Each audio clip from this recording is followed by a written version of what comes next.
clase habíamos empezado a estudiar lo que son materiales de impresión.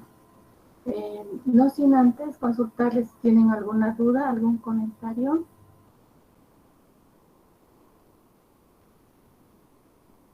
Muy bien. Ok, entonces, como no tenemos ningún comentario acerca de sus clases, compartimos. ¿Tienen mi pantalla, mis estimados doctores? Sí, doctora. Muy Sí, se ve, doctora. Jazmín, ¿ven? Sí, doctora. Perfecto. ¿El audio? También, doctora, está perfecto. Muy bien. Bien, sí recomendarles, mis estimados doctores, que en las clases prácticas les estoy admitiendo a las personas que no tienen materiales completos, ni a las personas que no hicieron la tarea, porque les doy una tarea para cada clase práctica. Ayer hemos tenido algunos contratiempos con algunas personas que no han hecho la tarea y que insisten en hacer ese momento, ¿no? Entonces, si esto va a persistir, mis estimados doctores, les voy a pedir que abandonen la reunión a los que no tienen materiales e instrumental completo y a los que no hicieron la tarea. Se las admite porque no han hecho, ¿no? Si no hiciste la tarea que es esencial, que forma parte de lo que vamos a hacer en el desarrollo de la clase práctica, por favor les voy a pedir que no interrumpan la clase, ¿no? Dos, recomendarles, tenemos solo 2 horas de práctica.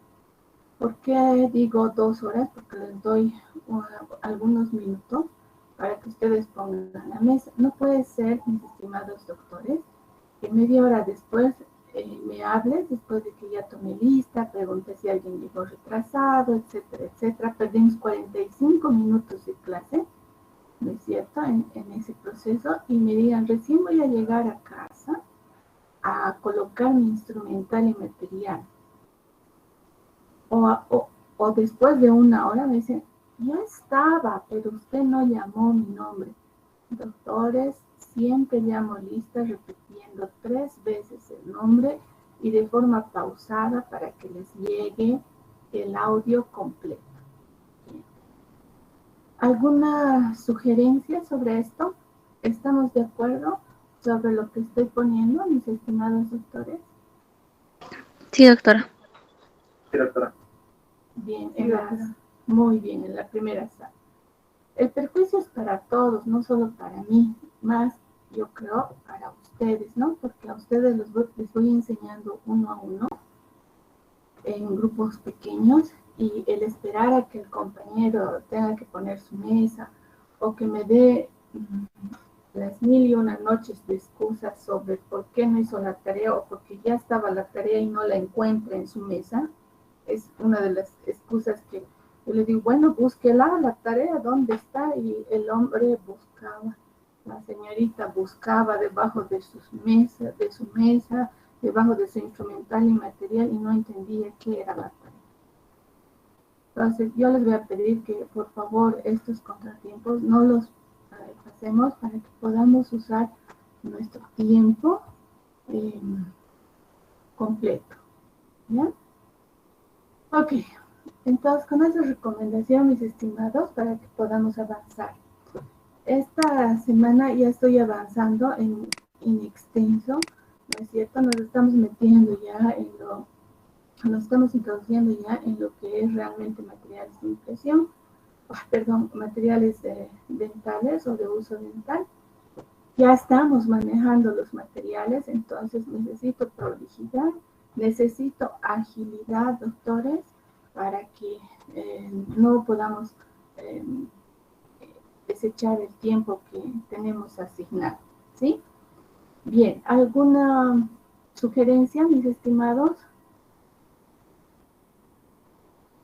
Muy bien, entonces comparto con ustedes dónde estábamos, ¿no? Voy a hacer un pequeño repaso, un poquito atrás y luego vamos a continuar. El tema es materiales de impresión y relevantemente, o sea, de manera sobresaliente, quiero decir, ¿no? no irrelevante.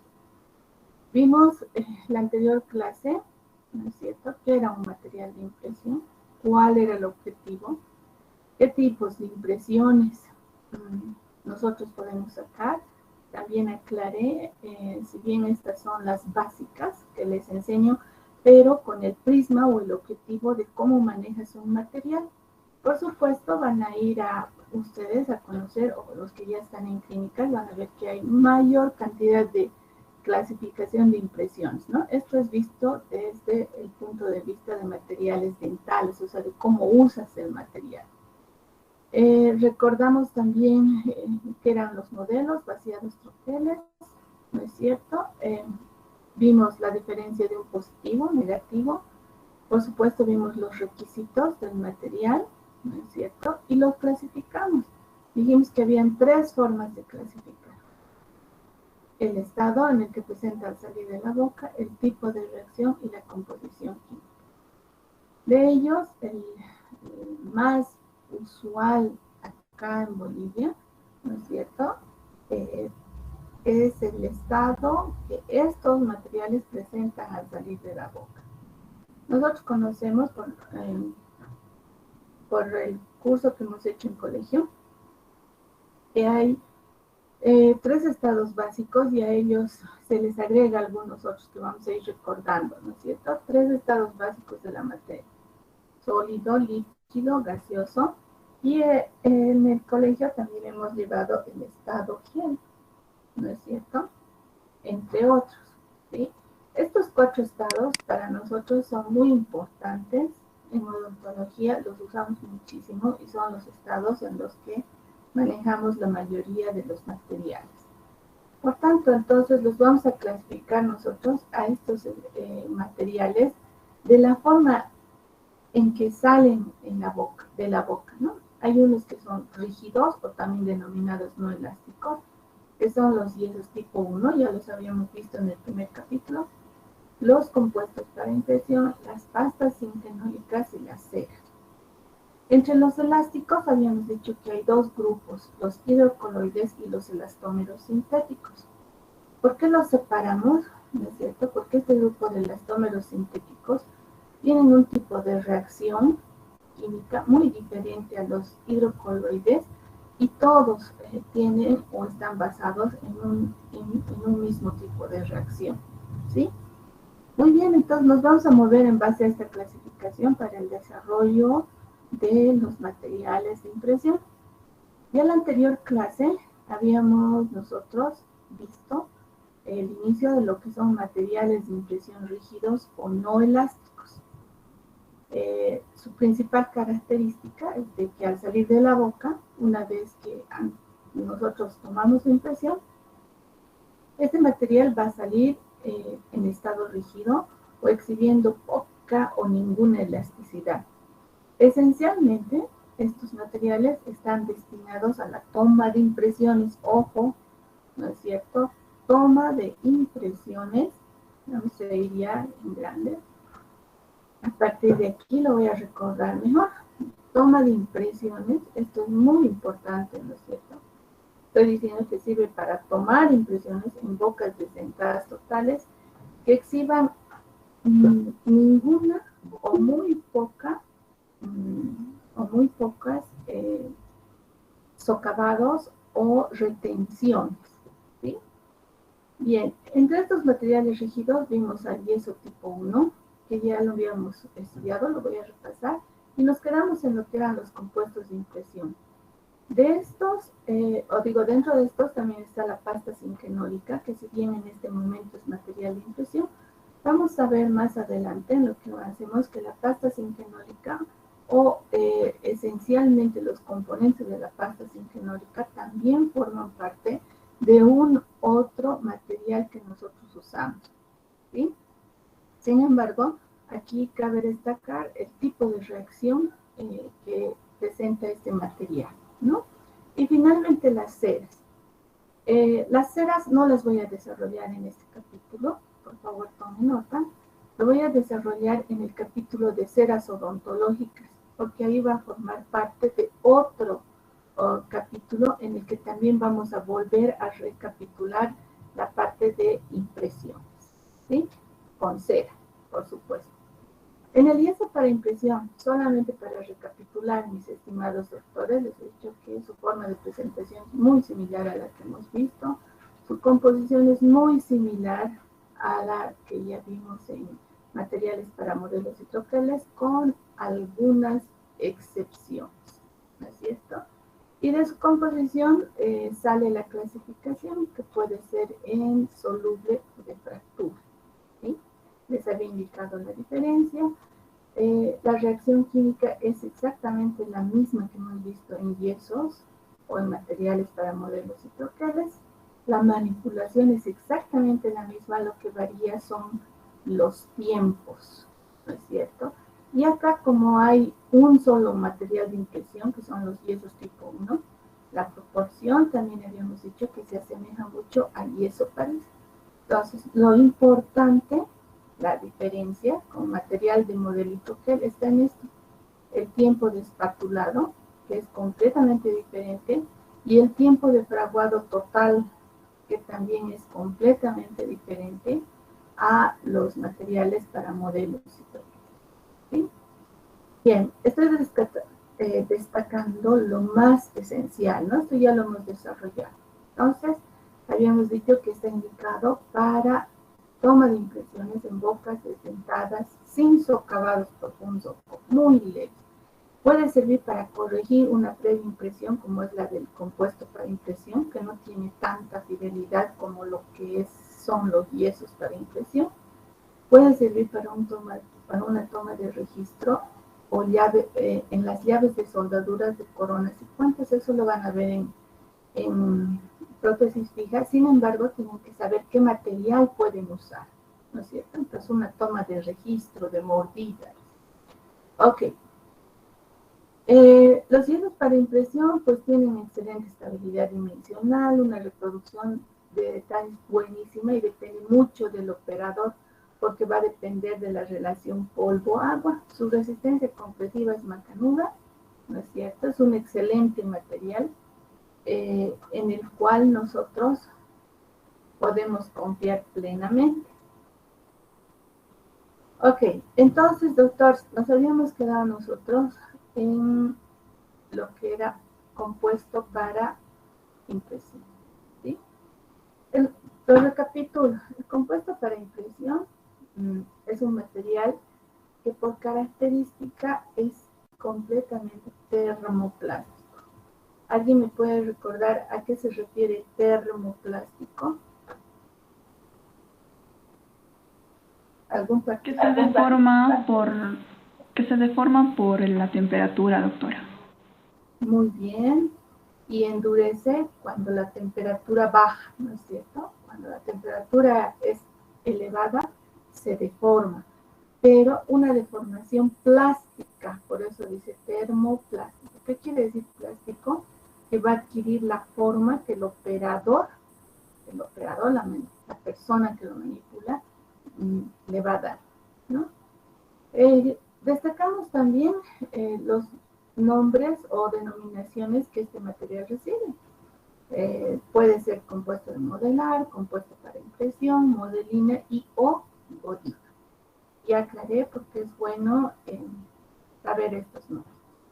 Las formas de presentación son las que ustedes ven en la pantalla. Voy a traer esto acá para que puedan ustedes visualizar. ¿No es cierto? Pueden ser en tabletas. Estas de aquí son las tabletas.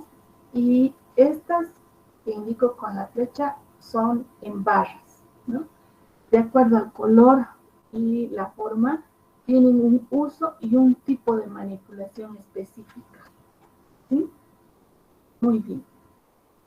Los compuestos para impresión se clasifican de acuerdo a su temperatura de fusión. ¿Qué quiere decir? Es decir, de acuerdo a su temperatura de ablandamiento. Y ahí nos quedamos en la anterior clase. Los de alta fusión, tomen nota, son siempre de color verde-negro y siempre vienen en lápiz. Siempre, nunca vienen en tableta, o sea, en estas cosas de aquí. ¿No es cierto? Siempre vienen en lápiz. Su temperatura de ablandamiento es entre 70 y 75 grados. Lo puede hacer con el agua o puede hacerlo con la llama del mechero. Lo ideal es utilizar una combinación entre ambos que le voy a indicar más adelante, ¿sí? Pero a 70 o 75 grados. ¿Por qué el intervalo? Porque depende mucho del fabricante, de la marca. ¿Mm? Los de media fusión generalmente son de color rojo ladrillo, ¿no es cierto? Como las que tiene acá, ¿sí? Estas tabletas es color rojo ladrillo. O sea, si usted ve un ladrillo, muy parecido a este color, un poquito más intenso. Vienen en tabletas como las que ve en la imagen, pero también vienen en barras con un uso específico. Ojo, doctores. Su temperatura de ablandamiento está entre 55 y 65 grados, mismo que la anterior. 55 es esta redonda y 65 es esta rectangular. ¿Sí me dejo entender? Depende mucho de del fabricante o de la marca, ¿sí? Por eso hay un intervalo. Pero si yo le pregunto a qué temperatura se ablandan las gotivas de media fusión y usted me responde a 75 grados, está mal, ¿no? Por si acaso, a eso me refiero. Los de baja fusión, mis estimados doctores, los de baja fusión generalmente vienen en tabletas, no llegan en lápices, no vienen en lápiz, ¿no? A pesar de que la figura tiene un lápiz, solamente vienen en tabletas, de color blanco grisáceo o blanco hielo. Su temperatura de ablandamiento está entre 45 y 55 grados, ojo, ¿sí? ¿Cómo se los, cómo se los va a usar, ¿no es cierto? ¿Y cómo definimos su composición química? Al ser materiales termoplásticos, doctores, para que cumpla esa función, ¿no es cierto? Tienen que tener en su composición las ceras y las resinas. Usted conoce una vela, ¿no es cierto? Las velas están hechas de cera, de parafina, ¿sí? Y fíjense que en la composición de las ceras utilizamos parafina, cera de abejas, ¿no es cierto? Tal vez alguien ha ido a chupar la miel del panal de la abeja. El panal de la abeja está hecho de cera, ¿no? Ese tipo de ceras utilizamos porque son firmes, ¿sí? Pero a la vez son termoplásticas. Utilizamos, entre otras, la carnauba, la gutapercha, ¿no es cierto? Y entre las resinas, el principal representante es la resina caule. Estos dos componentes son esencialmente termoplásticos, como los hemos definido. A esto...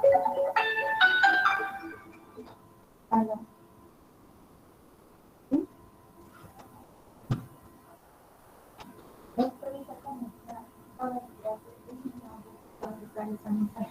Nos van a escuchar si no la conversación. Un segundito, por favor. Doctores, un segundito. Voy a hablar con la facultad, la doctora Iriarte está al teléfono.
termino a las 11 en punto.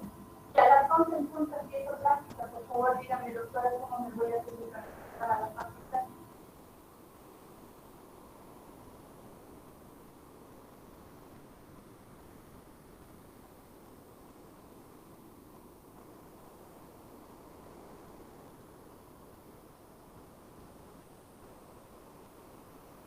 Eso sí lo quiero poner bien. Eso quiero poner bien en claro con esto, porque me dijo, lo vamos a solucionar. Y lo que he mandado la carta, doctora, no dice ahí para mi asignatura y los grupos A1 y el A9.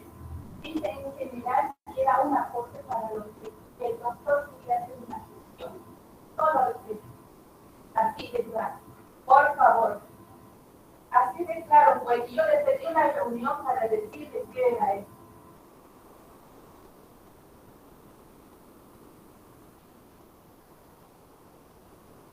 No se preocupe, doctora, me está tratando como si yo estuviera saliendo de todo esto y me parece una falta de respeto también a mí, doctora. Es que yo, no, doctorita, yo he hablado,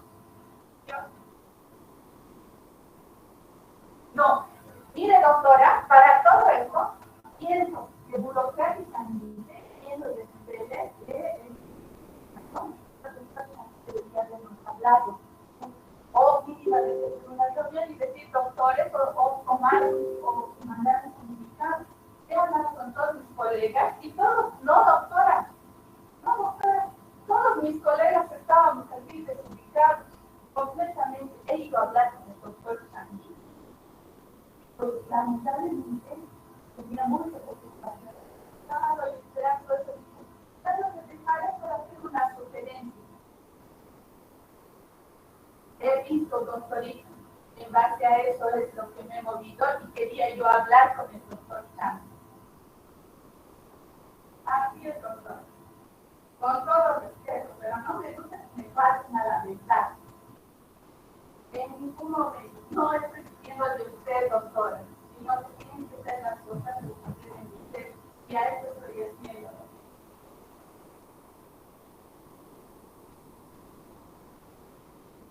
Ahí dice que también deberíamos haber hablado con usted. Eso ya yo lo he estado persiguiendo al doctor Chávez. Ok. Perfecto. Un gusto. Hasta luego.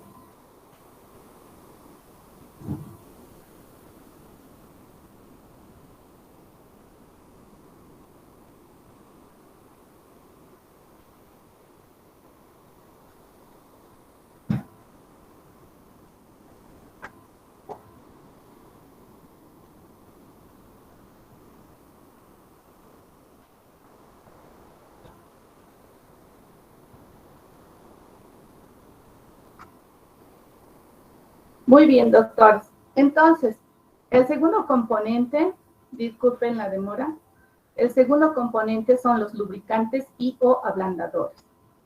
Entre ellos tenemos la estearina, el ácido esteárico y la glicerina. Los rellenos. En los rellenos tenemos tiza francesa, talco y piedra pómez. ¿Sí? Los colorantes son necesarios para lo que les he pedido al principio o les he comentado al principio, donde cada una de las godivas o de las formas de godiva tienen un color diferente. ¿Sí? Los compuestos para impresión tienen una forma de manipulación muy peculiar, ¿no es cierto? Por tanto, mis estimados doctores, tienen que estar a una temperatura bien controlada para que este material se vuelva semifluido. ¿Sí? Y luego, una vez que nosotros colocamos en la cubeta de impresión y llevamos a la boca del paciente, tenemos que esperar a que alcance una cierta rigidez. Y nosotros lo vamos a dividir cómo se manipula el de alta fusión, cómo se manipula el de media fusión y el de baja fusión. Eso está en función a los usos que le vamos a dar, o sea, se relacionan completamente. Los de alta fusión. Los de alta fusión debemos calentar a la llama del mechero. La llama del mechero o el fuego nos brinda una temperatura de 75 grados centígrados. Entre 70 y 75 grados centígrados, ¿no? Entonces hay que pasarlo batiendo ligeramente, ablandando y o plastificando, ¿no es cierto? Y vamos a introducir inmediatamente, una vez que coloquemos al lugar que vamos a tomar impresión, debemos introducir rápidamente en agua hirviendo. Recuerden que acá en Cochabamba, ¿no es cierto? O a la altura, los 2.400 metros sobre el nivel del mar que vivimos en Cochabamba, la temperatura del agua está a 70 grados centígrados. O digo, hierve a 70 grados centígrados. Entonces tiene que ser en agua hirviendo. No que ya haya hervido hace una hora, o sea, no me sirve el termo, ¿no es cierto? Tiene que ser en agua hirviendo. Muy bien. Ok. Tomamos la impresión después de introducirlo al agua. ¿Por qué? Porque si lleváramos directamente a los 75 grados centígrados la temperatura, a esa temperatura, ¿no es cierto?, a la boca, podríamos provocar un shock térmico en nuestro paciente y lo desmayamos. Tendríamos que llevarlo al hospital. Entonces, necesariamente tenemos que hacer este proceso. Primero ablandamos o plastificamos en el mechero, luego introducimos en el agua hirviendo y procedemos a la toma de impresión. ¿Sí? ¿En qué se toma impresión? En cubetas especiales. Pueden ser en cubetas acrílicas individuales o en cubetas universales que no tengan, ¿no es cierto?, que no tengan perforaciones. ¿Sí? Muy bien. Entonces, ¿cómo se hace esto? Para realizar una impresión con Godiva de alta fusión, ¿no es cierto?, nosotros necesitamos al paciente, que lo vamos a asemejar en este modelo, ¿sí? Y la Godiva de alta fusión solamente toma impresión de la zona chapeable o fondo de vestíbulo, ¿sí? Ok. Ahí colocamos la cubeta y, doctores, colocamos primero, fíjense, la Godiva de alta fusión que ha sido plastificada en el mechero. Luego introducimos al agua caliente y llevamos al paciente, ¿sí? Hacemos el movimiento funcional, porque sí se puede tomar una impresión funcional con este material sobre la zona chapeable o fondo de vestíbulo. ¿Estamos? Sea en cubeta superior o en cubeta inferior. La inferior tiene la característica de que tiene una hendidura por donde sale la lengua, y la superior tiene la forma de un rayo. ¿Ok? Caso clínico. Fíjense ustedes, les voy a mostrar un caso clínico de mi práctica profesional. ¿No es cierto? Este es un paciente totalmente déntulo. Si tiene socavados, probablemente ustedes me dirán, pero doctora, tiene socavados, y usted dijo que no, pero estamos haciendo solamente la zona chapeable, ¿no es cierto? Entonces vamos a determinar la zona chapeable. En este caso sí se los puedo marcar, ¿no es cierto? ¿Ok? Aquí. Ahí. Ese es el postdamen, y esto va a ir exactamente en el fondo del vestido. Eso es lo que vamos a sacar. Lo que nosotros queremos registrar con la Godiva de alta fusión son la inserción de los frenillos. La Godiva de alta fusión solamente viene en lápices de color verde y o negro, ¿no es cierto? Les había adelantado ya.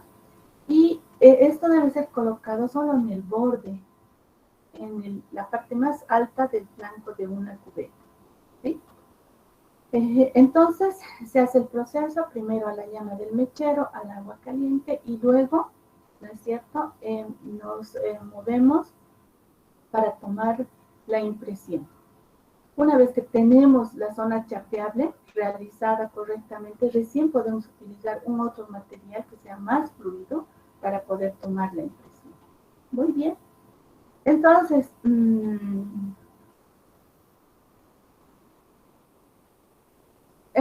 doctor, pasamos a lo que es la manipulación de las godivas de media y baja fusión. Las godivas de media y baja fusión son exclusivamente para tomar impresión en bocas desdentadas, no en la zona chapeable, se maneja de diferente manera. Entonces, en bocas desdentadas con muy poca retención y o socavados, y los lápices, ¿no es cierto? Los lápices de baja o media fusión, ¿sí? Los lápices también tienen una indicación especial, o sea, para qué se toma, pero el procedimiento es lo mismo. ¿Cómo debemos proceder en la Godiva?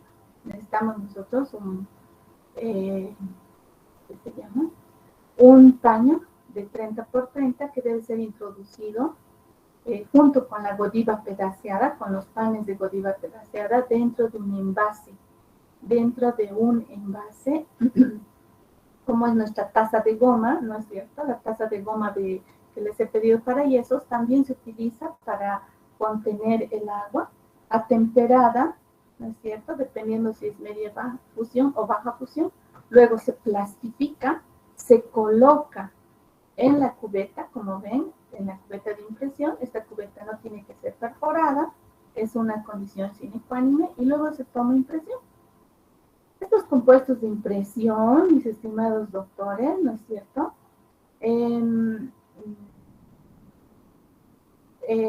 Solamente están indicados para personas que no tienen acabados profundos. Su viscosidad es muy alta, por lo tanto su fidelidad de impresión no es mucha, pero tienen la cualidad de que comprimen la mucosa, es decir, bajan el fondo del vestido, ¿no es cierto? Por tanto, doctores, se puede hacer un perfecto recorte muscular. Las impresiones de un único diente tallado también se pueden hacer con las Godivas de lápiz de media y baja fusión, y nos sirve para ver el paralelismo del tallado, la dirección del tallado ¿no es cierto?, cuando nosotros querramos realizar una compresión mucosa en el lugar de la impresión de ese único diente o de los pilares de los puentes, que también son dientes aislados. No sé si me deja entender. Hola. Sí, doctorita. Perfecto. Entonces, esta es la impresión, ¿no es cierto?, que podemos tomar de la boca. Esta es la boca de nuestro paciente. No sé si se ubican. Este es el reborde alveolar sin dientes. Muy bien. Y acá tenemos, ¿no es cierto?, la impresión que se ha realizado con el material de impresión en la cubeta que les había mostrado. Espero que lo capten. Aquí tenemos otra impresión en Godiva y su modelo, ¿no es cierto? Aquí está el modelo. Entonces, esas tabletas hay que volverlas blandas, plásticas, ¿no? Muy bien. Entonces, doctores, en estos únicos dientes que nosotros tomamos impresión, ¿no es cierto?, lo hacemos con el lápiz, no con la tableta. No da la tableta para eso. Este lápiz tiene esa cualidad y utilizamos unas cubetitas de impresión muy particulares que se llaman anillos de cobre. ¿Sí me dejo entender? Anillos de cobre, ¿no? Entonces utiliza eso y se comprime la mucosa perfectamente. ¿Con qué material de impresión o con cuál de las Godivas está realizada acá el trabajo? ¿El de alta fusión, doctora? Perfectamente, el de alta fusión. El de alta fusión solamente es para la zona chapeable. Chapeable. ¿No es cierto? Ok, perfecto. Compuestos para impresión, propiedades. ¿Cuáles son sus propiedades? A pesar de ser termoplásticos, doctores, esta Godiva tiene una cualidad muy interesante. Son malos conductores de la temperatura, ¿sí? Son muy malos conductores de la temperatura. Es decir, todo lo de afuera está blandito, pero lo de adentro está más duro que la piedra cuando lo queremos ablandar. Y cuando lo queremos enfriar, es proceso inverso. Lo de afuera endura y lo de adentro está blandito. Entonces, fíjense que con esa cualidad, cuando yo quiero sacar, ¿no es cierto?, la impresión de la boca, si lo de adentro está blandito, no me va a conservar los detalles. Por tanto, ¿no es cierto?, no voy a tener una copia fiel de todo esto, ¿sí? Muy bien. La contracción de este material es del 0.3%. Es decir, que cuando yo saco de la boca, a medida que se atempere, va a ir contrayéndose en un 0.3, por tanto, la deformación se nota mucho y eso es debido a la liberación de tensiones. ¿Esto qué quiere decir o qué nos está indicando? Que el vaciado de esta impresión con materiales para modelos y troqueles debe ser inmediato. No podemos dejar Usted saca la boca, verifica que está bien, desinfecta y vacía. ¿Sí? Muy bien. Su estabilidad dimensional es baja por efecto justamente de lo que habíamos visto, la contracción. ¿Estamos? La reproducción de detalles no es buena, lo había dicho, ¿no es cierto?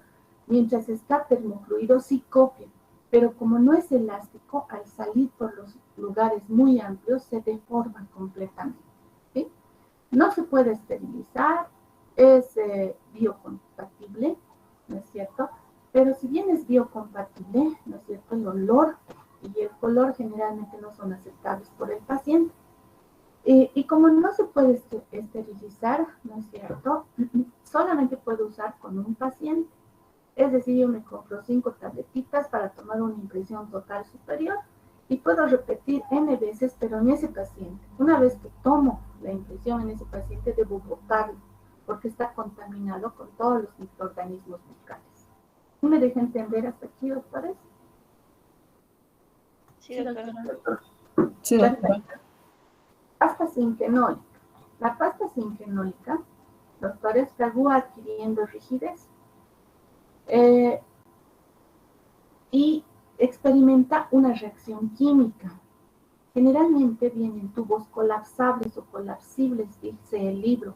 ¿Qué quiere decir? Que son como los de la pasta dental.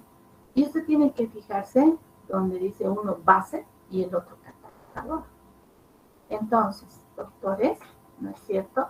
La clasificación se va a hacer, ¿no es cierto?, de acuerdo al tipo de rigidez que tenga al salir de la boca. Seguimos en el mismo tema. Uno es duro y el otro es blando, ¿no es cierto? Muy bien. Entonces, la pasta base, doctores, tiene esencialmente óxido de zinc y aceites inertes. Es referente a su composición. ¿Qué quiere decir aceites inertes? Que no participan en la reacción química. La pasta reactora, sin embargo, doctores, como principal componente tiene al eufenol, que es un derivado es un aceite del clavo de olor. ¿Conocen el clavo de olor, no es cierto? Esa como estrellita que ponen en el lápiz. ¿Recuerdan? ¿Sí? Ok. De ese vegetal se saca un aceite que es el eufenol, que nosotros usamos muchísimo. También entra el acetato de zinc y rellenos rellenos para volverlo denso y que esté dentro de la pasta, porque si no sería líquido, ¿no es cierto? El eufenol tiene una cualidad, calma el dolor, pero a la vez, mis estimados doctores, ¿no es cierto?, puede presentar reacciones alérgicas a los pacientes, entonces hay que tener mucho cuidado al usar esto. Reacción química. El óxido de zinc eugenol, la pasta sinquenólica, tiene dos componentes esenciales para que entren en reacción, por eso cuando dije la composición, expresé el principal componente es el óxido de zinc en la base y en el catalizador el eufenol. Entonces, sus principales componentes son los que entran en reacción y van a formar un eugenalato de zinc con mucha cantidad de polvo de óxido de zinc sin reaccionar, ojo, que le va a dar mucho de sus propiedades. ¿Sí? Muy bien. Entonces, doctores, ¿cómo se vería esto microscópicamente? ¿No es cierto? La reacción de los dos va a formar el eugenalato de zinc y el eugenalato de zinc es una matriz, lo que está en plomo. Los puntos verdes que ustedes ven son los núcleos de óxido de zinc que no han reaccionado, que ya les había adelantado. Y esos puntos verdes, eso es lo que le va a dar la resistencia al material. Y aquí se experimenta dos tipos de reacciones. La cristalización, dos tipos de reacciones que se conocen como cristalización peritéctica. Por favor, fíjenla bien todo esto, porque va a ser un punto de partida para el siguiente material que ya les había dicho, que también utiliza estos tipos de materiales, ¿no? Entonces, tiene una reacción de cristalización peritéctica. y forma un quelato. El producto, todo este círculo es un quelato. Y la reacción que ha experimentado se llama quelación. ¿Dudas?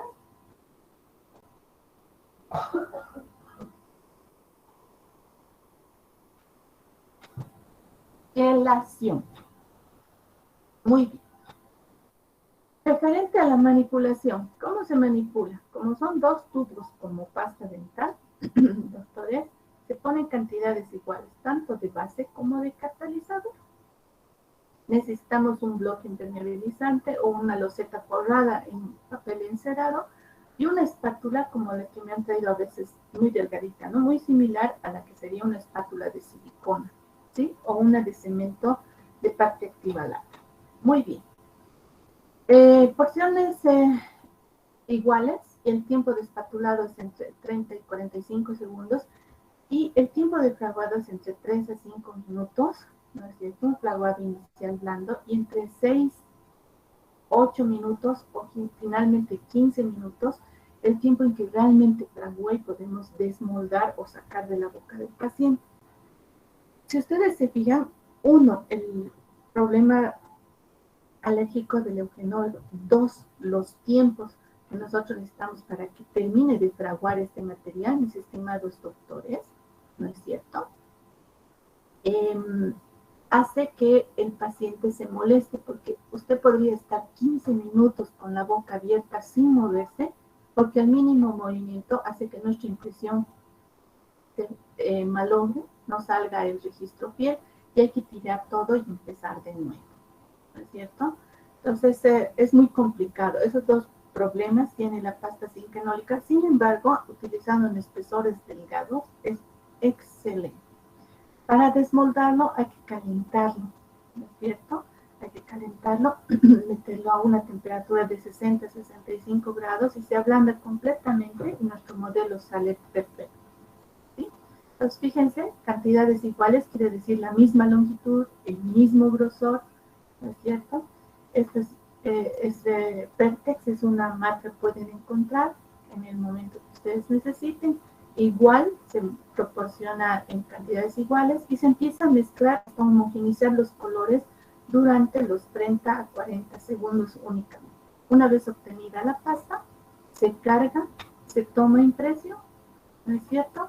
Y obtenemos el registro.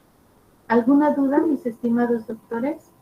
El paciente, aquí está mejorando la impresión de la Godiva y claro, la pasta zinquenólica nos puede sacar una impresión funcional. Usos o indicaciones. Bocas desdentadas en socados profundos, rellenos en lo mismo, para corregir o complementar cualquier impresión preliminar, el rebase temporal, ¿no es cierto? O sea, para que pueda sujetarse mejor las plaquitas, pero hay que mandarlo al laboratorio o hacer un proceso con la resina clínica. Y finalmente, un registro de oclusión. Propiedades de las pastas zinquenólicas. Contracción es el 0.1%. Imagínense, es muy poquitito, menos que la Godiva, por eso es mayor estabilidad, ¿no es cierto? La reproducción de detalles se puede copiar entre 1 y 2 milímetros y su distorsión también es mínima en ese espesor. Se adhiere lamentablemente a las superficies secas, por lo tanto se tiene que envaselinar la mucosa del paciente para que no se pegue y también la cara, porque de pronto por ahí lo manchamos, ¿no? Ya les había comentado lo de la hipersensibilidad y son muy compatibles con los yesos taller o yesos flex. ¿Hasta aquí alguna duda sobre los materiales de impresión rígidos?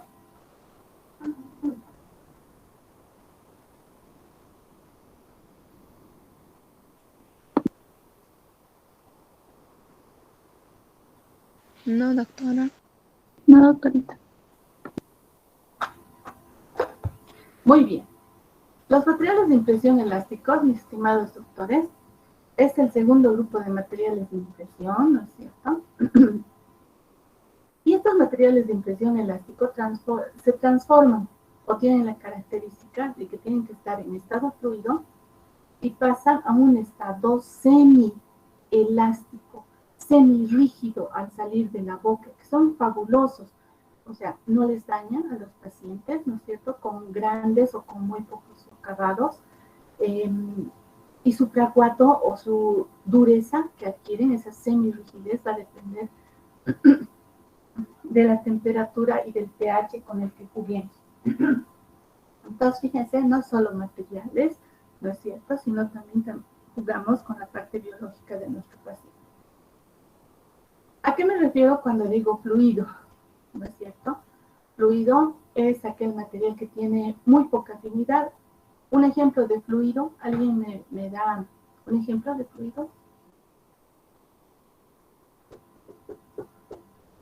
¿Nadie?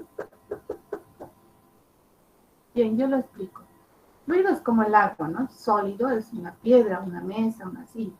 Cuando digo semifluido, las partículas están en un estado intermedio entre lo que es el líquido y el sólido. Así entra la boca.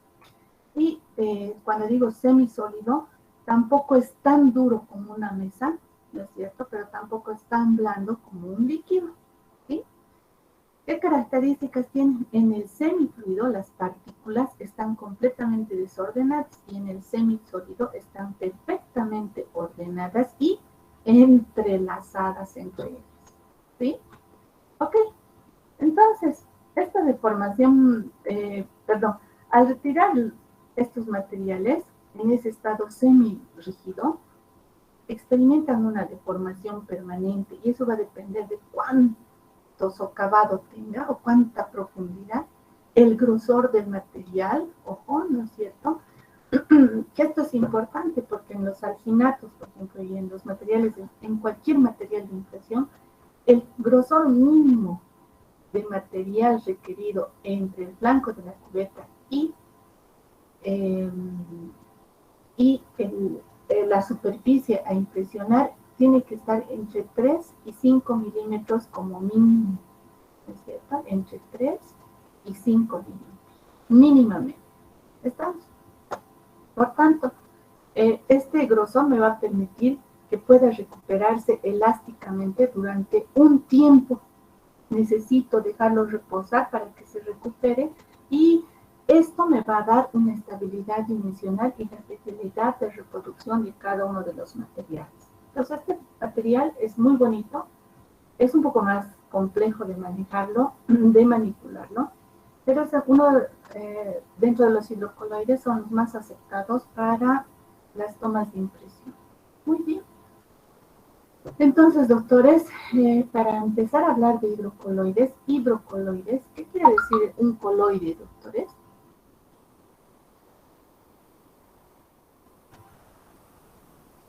Bueno, parece que hoy no quieren participar. Entonces, un coloide es un sistema de dos fases, la fase dispersa y la fase dispersante. Y hay que diferenciar de una solución, que es un sistema de una sola fase, ¿no es cierto? Un soluto dentro de un solvente, donde se las puede ver a las partículas y se ven en movimientos libres, ¿no es cierto? Como el agua y el azúcar, como lo que ustedes han experimentado los grupos de ayer, por ejemplo, ya al disolver el yeso en el agua, ¿no es cierto? En una primera instancia se forma una solución que puede ser no saturada, sobresaturada. Luego presenta una suspensión, tenemos que diferenciar entre una suspensión. En esta suspensión ya hay, es lo mismo que la solución, pero doctores, ¿no es cierto? Necesitamos microscopio para diferenciar las dos fases, ¿sí? Las dos fases. El coloide tiene las dos fases, pero microscópicamente son irreconocibles. Esa es la diferencia, ¿sí? No se ve cuál es el soluto, cuál es el solvente, o la fase dispersa y la fase dispersante que les había comentado, ¿sí? También debemos ver que el tamaño de las partículas es diferente. Las de la solución son pequeñas, las de la dispersión coloidal son medianas, ¿no es cierto? Y las de la suspensión son mucho más grandes. Muy bien. Los de la fase dispersa, ¿no es cierto? Tengo características en la fase dispersa. Sus moléculas son de 1 a 200 nanómetros Y van a pasar estos coloides de un estado sol, que es un semilíquido o un líquido viscoso, a un estado gel, que es un semisólido. Pero no se confundan porque esto es contrario, ¿no? Sol parece sólido, pero en realidad en el estado de los hidrocoloides o en los coloides es un líquido viscoso. El proceso de sol a gel se denomina gelación. ¿Estamos? ¿Sí? Y esta gelación se puede producir por el descenso de la temperatura y o la reacción química. Por tanto, la resistencia al gel, doctores, va a depender de la concentración o densidad de la estructura fibrilar y la concentración de los remiendos. Menor temperatura, mayor resistencia. ¿Estamos? Aquí tenemos que hacer una parada antes de empezar al desarrollo, porque estos hidrocoloides, ¿no es cierto?, donde el material que vamos a usar es el alginato, tienen una pérdida de agua, y esta pérdida de agua está dada por la evaporación, por la cinéresis. La evaporación es generalmente en el agar-agar, y la cinéresis, que también es una pérdida de agua, pero por contracción de las fibrillas, es en el alginato. La indivisión es una ganancia de agua, o sea, adentro de las partículas, ¿no es cierto? Dentro, el interior del material. Ambos materiales, representantes de los hidrocoloides, tienen ganancia de agua. Si bien el agar-agar solo embebe la parte que ha perdido de agua, en los alginatos la indivisión es desmedida, ¿sí? Y finalmente la histéresis. La histéresis es una propiedad que es muy dependiente solamente del agar-agar, y lo voy a explicar en este material. ¿Cómo se clasifican los hidrocoloides? Los hidrocoloides se clasifican como irreversibles y como reversibles. En los reversibles, el principal representante y único es el agar-agar, y entre los irreversibles, el alginato. Muy bien. Hidrocoloides reversibles o agar-agar, su composición química, su principal componente es el agar-agar, ¿no es cierto?, con un porcentaje del 12 al 17%. ¿Sí? El agua es un segundo principal componente, pero en un 84%. El bórax en un 0.2%. El sulfato de potasio en un 2%. El benzoato timol como antimicrobiano, y los rellenos como el óxido de zinc, tierra diatomea, etc. ¿Por qué entra el bórax y el sulfato? Generalmente los hidrocoloides son deleterios para los yesos. ¿Qué quiere decir? Que los deshace, no los deja fraguar. Y si yo necesito fidelidad de reproducción, entonces necesito un sulfato de potasio y bórax para acelerar el proceso de fraguado de los yesos. ¿Sí? Ok. Como son geles, doctores, el benzoato entra como un antimicrobiano. Vuelvo a recalcar, este material tiene una reacción física. En realidad se llama reacción química, el subtítulo, pero tiene una reacción física. Pasa del estado sol al estado gel y es reversible. Misma condición que en la oliva, se puede reutilizar en una sola persona. Este agar-agar, ¿no es cierto?, también lo utilizan en bioquímica, como en las cajas de Petri para el cultivo de microorganismos. Entonces tengan mucho cuidado al usar. Actualmente ya no se usa como material de impresión en pacientes. Se utiliza para el duplicado de modelos, ¿no es cierto?, en el laboratorio. Es decir, yo tengo un modelo y no lo quiero perder, pero necesito hacer trabajos, ¿no? Entonces voy a duplicarlo n veces a través de ¿qué? Del agar-agar, ¿sí? Lamentablemente, el agar-agar, como ven ustedes en la pantalla superior derecha, este agar-agar debe ser calentado a 100 grados, ¿sí? Muy bien. Estos 100 grados, ¿no es cierto?, se va a volver fluido porque su consistencia, para que ustedes me entiendan, es como la gelatina. con una gelatina, con ese vaso de gelatina, ¿será que pueden tomar una impresión, doctores?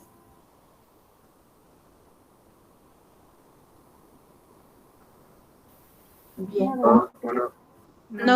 No, ¿verdad? Entonces, hay que fluidificarlo para que pierda todo ese registro, lo tenemos que llevar a la consistencia del agua y no hay otra que elevarlo a 100 grados centígrados. Hasta que venga mi paciente, doctores, porque mi paciente va a venir en camino, ¿no es cierto? Le hemos dado una hora. Nosotros debemos atemperarlo, porque si le coloco a 100 grados, ya les he dicho, logramos un shock térmico. Entonces, a los 60 o 65 grados, doctores, lo que vamos a hacer es atemperarlo y esperar, ¿no es cierto?, a que venga el paciente. Una vez que ha llegado el paciente, lo voy a instalar, le voy a poner su baberito, voy a medir las cubetas apropiadas, etcétera. Voy a bajar su temperatura a 45 grados, que es la temperatura que soporta la mucosa bucal. Ojo, ¿no es cierto? Una vez que soporte o que ya haya llegado a esto para que pueda soportar mi paciente esta temperatura, recién procedo a tomar impresión y va a gelificar a 37 grados. 37 grados. La diferencia aquí son 63 grados, ¿verdad? Estos 63 grados necesita para pasar de sol, ¿no es cierto? Por favor, atiendan, a gel, al estado semisólido. ¿Estamos? Del estado gel, ¿no es cierto? De pronto sonó su celular, mi paciente quiso contestar, se movió, se cayó, no sé, pero el resultado es que mi impresión salió mal y yo tengo que repetirla, porque no me puedo quedar con una impresión mala. Para repetirla, mis estimados doctores, tengo que pasar, ¿no es cierto?, ¿a qué temperatura? Tengo que pasar para borrar otra vez a los 100 grados, ¿no es cierto? Perdón, aquí me equivoqué, doctores. Me distraje. Ok, entonces, aquí está semifluido, ¿no es cierto? Y de los 45 a 43 grados que ha pasado a gelificación, ¿cuántos grados tengo, doctores? ¿Ha bajado? A 37. Sí, a 37. Aquí tengo una diferencia. De los 45 a los 37 grados, tengo una diferencia de 8 grados, ¿no es cierto? Y corrijo mi error. Necesito solamente 8 grados para poder gelificar este material, ¿no es cierto? Por eso lo he puesto sobre lo que es gelificación. Solo 8 grados. Pero si me equivoco en la impresión, para borrar esa impresión y volver a hacer todo el proceso, necesito 63 grados centígrados. ¿Estamos? ¿Sí? Es decir, el paso de sol a gel de este material es menor en temperatura que el paso de gel, ¿no es cierto? Aquí está en gel, el paso de gel a sol.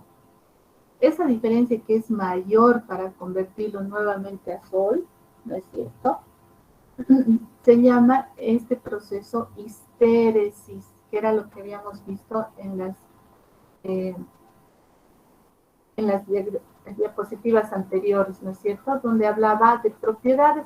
Esta histéresis es exclusivamente del agar-agar y versa, ¿no es cierto?, en su libro van a encontrar como la diferencia del paso de sol a gel, que es menor que de gel a sol, que es lo que he explicado, ¿no es cierto?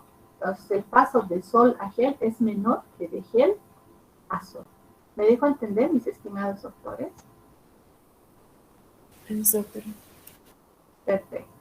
Muy bien. No se olviden que el paso de sol a gel se llama gelificación y de gel a sol se llama liquefacción. ¿Sí? Eso lo vamos a ir viendo mientras vamos avanzando. ¿Cómo se manipula? Este material de principio necesitaba estos hornos. cubetas especiales, como ven, ¿no es cierto? Igual, sin perforaciones, pero con unos tubitos que salen porque tienen un sistema de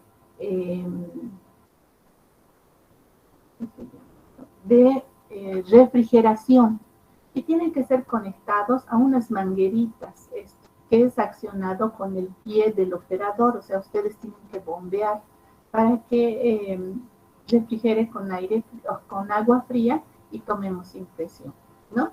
Actualmente este horno se ha reemplazado por esta jarra atemperada donde nosotros vamos graduando las temperaturas que les he indicado. Por tanto, no son fáciles de manipular. Se presentan, su forma de presentación, como lo hemos visto, puede venir en esa bolsita como gelatina, en tubos colapsables, en jeringuitas, ¿no es cierto? Y por tanto, tenemos que hacer pasar por ese proceso de histéresis para tomar impresión. Para poder hacer llegar a la gelificación a este material necesitamos aproximadamente 15 minutos. Esta parte es molesta para nuestro paciente. Y peor si nos equivocamos, vamos a llevar 1 hora o 2 horas tomarle una impresión. ¿No es cierto? Entonces, hay que tener mucho cuidado con esto. ¿Sí? Sin embargo, doctores, la fidelidad de reproducción de este material, mis estimados doctores, es realmente impresionante. Por lo tanto, se utiliza para tomar impresiones en bocas con socavados, en toma de impresiones para incrustaciones, ¿no es cierto? En toma de impresiones para prótesis fijas, coronas y puentes, y en toma de impresiones para prótesis removibles. Si ustedes se fijan, en todo lo que he listado, son tomas de impresiones de precisión, o sea, de mucho detalle, y este material es espectacular. Sin embargo, por la no facilidad de manipulación se ha ido descartando, y como les dije, actualmente para lo que se usa es en el duplicado de modelos. Entonces, si tú quieres tener un registro, por si acaso, o un modelo extra, por si se te rompa, lo mejor es duplicarlo, ¿no? ¿Cómo se maneja para la duplicación? Tú necesitas un envase donde quepa o donde entre holgadamente el modelo previo. Se calienta el gel, el agar-agar, se introduce el modelo y tienes la huella. Aquí está el agar-agar. Vaciamos, tú ya ves en qué tipo de material de modelo hidrogel y obtienes tu duplicado de esto sin molestarlo al paciente. Entonces, esto es una maravilla, ¿no? Para la información de ustedes, y sé que lo van a utilizar en prótesis. Bien, ¿qué propiedades tiene? Fíjese que puede reproducir una línea de 0.02 milímetros de ancho, ¿sí? Necesita tener estabilidad dimensional, pero está cuestionada, la puse con un signo de interrogación. Como es un gel, y hemos definido que este material tiene que estar tal cual durante 24 a 48 horas, no puedo tener esta estabilidad dimensional, mis estimados, debido a que, ¿no es cierto?, a que cuanto más tiempo pasa, el gel se seca, pierde agua por evaporación, y al perder agua por evaporación, perdemos estabilidad dimensional. Entonces, el vaciado tiene que ser dentro de la primera hora. Sin embargo, cabe destacar que es compatible con la mayoría de los materiales para modelos hidrogeles. Hay que tener cuidado con la temperatura a la que manejamos, y ya les he dicho que es de uso reversible, no esterilizable, por tanto solamente para un paciente, ¿no es cierto? Y tiene excelente tiempo de almacenamiento si usted lo deja al vacío. Su costo es reducido en relación a los elastómeros, ¿no? Por supuesto, además de que es reversible. Su flexibilidad al momento de retirar la boca es del 4 al 15%, y cuando se aplica una fuerza de 1000 gramos, ¿no es cierto?, rápidamente sale, ¿no es cierto? Sin embargo, doctores, debemos dejar aproximadamente media hora o 45 minutos a que tenga una recuperación elástica. Su recuperación elástica, fíjese y tome nota, es del 96.5%. O sea, prácticamente son muy fieles a la reproducción. ¿Dudas hasta aquí, doctores? No, doctora. Muy bien. No, doctorita. Nuestro siguiente material, y del que también vamos a usar bastante, es el alginato, ¿sí? Entonces, este alginato solo lo voy a introducir por el tiempo para que ustedes puedan tener tiempo de ir a su clase. Este alginato viene en bolsas cerradas al vacío. Es un material elástico, el más usado en odontología. A diferencia del agar-agar, su reacción no es física, es completamente química y tiene dos tipos de reacciones, ¿sí? Puede venir en empaques individuales, en empaques de medio kilo, 700 gramos, ¿no es cierto? ¿Y cuál es su composición química? Esencialmente, su principal componente, fíjense que al igual que el agar-agar, su principal componente entra en menos porcentaje, 12 al 15%. Es un alginato de sodio, potasio o amonio, ¿sí? Entra también el sulfato de calcio, el bórax, el trifosfato de sodio, los rellenos, los fluoruros o silicofluoruros, los colorantes y los marcadores de pH y o saporíferos, ¿sí? Al igual que el agar-agar, crea o es un material esencial para reproducir microbios. Entonces, tiene un antimicrobiano que es la clorhexidina, ¿sí? Ok, hasta aquí creo que bastante información. Si tienen algunas dudas, estoy para ayudarles. ¿Consultas? Doctorita, el agar-agar y el alginato son similares, ¿no? El agar-agar y El alginato. pertenecen a la misma clasificación, ¿no? Son hidrocoloides. Tienen características similares, pero la manipulación es diferente, mi estimada doctorita. Gracias, doctor. Un gusto. ¿Alguna otra consulta? Yo tengo esta clase grabada. ¿Cuándo le va a enviar al grupo? No grabo la clase, mi estimado doctor. Usted tiene que asistir y, como les había dicho, la graba la clase, le saca screenshot, fotos, lo que usted guste. Ya el Google Meet ya no nos admite grabar la clase, mi estimado doctor. Doctorita, hay una pregunta. ¿Sí? En cuanto al uso de la goma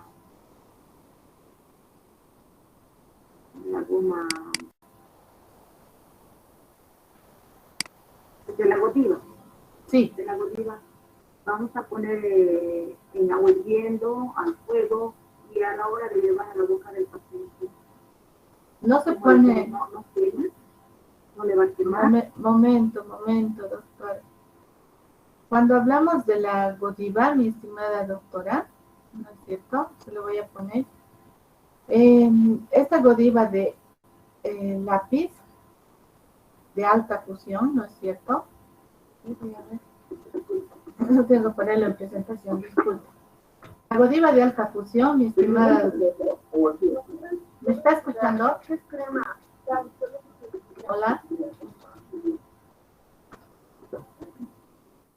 ¿Me escucha, doctora? Yo lo escucho, doctor. Bien, muy bien. En el caso de la Godiva de alta fusión, doctora, usted lo primero que tiene que hacer en la Godiva de alta fusión, ¿no es cierto?, es llevarlo al mechero. Ahí se hace un proceso de ablandamiento. No, ni siquiera se atreva a tocar, aún esté con guantes, peor con guantes, ¿no? Porque le va a quemar, le va a hacer una quemadura de un segundo, tercer grado. Entonces, nosotros tenemos que solamente ablandar y llevarlo al agua hirviendo. Les he dicho que es un material termoplástico, pero es a la vez mal conductor del calor. ¿Eso qué quiere decir? Al ser mal conductor del calor y en el tiempo en el que tú llevas del mechero a la taza de goma que está con agua hirviendo o al recipiente que tiene agua hirviendo, ha descendido rápido y bruscamente la temperatura, doctora, y la superficie externa ha bajado abismalmente su temperatura. Volvemos a hacer el proceso en el agua caliente, ¿no es cierto? 10 segundos y llevamos al paciente. Ahí vuelve a bajar la temperatura y todo el interior del material está a 45 grados. ¿Sí? Si no hace ese proceso, puede provocar un shock térmico.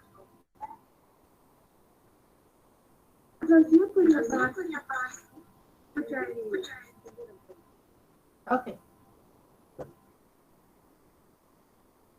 ¿Cómo dice, doctora? Es que no le enseñamos atención, doctorita. Pero sí, su micrófono estaba prendido y se escuchaba solamente eco. De la doctora, ¿no? Sí, no nos ha dejado escuchar.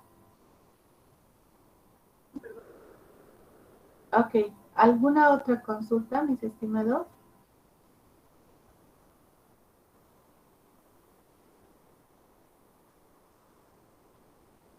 Muy bien, entonces muchas gracias. Los voy a esperar el siguiente martes.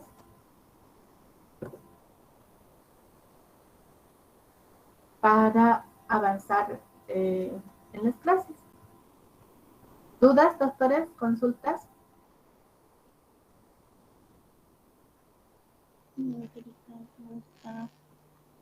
Ok. Muchas gracias, doctores. Un gusto. Hasta luego, doctora. Hasta luego. Hasta luego. Gracias, doctora. Hasta luego, doctora. Hasta luego, doctora. Hasta luego, doctor.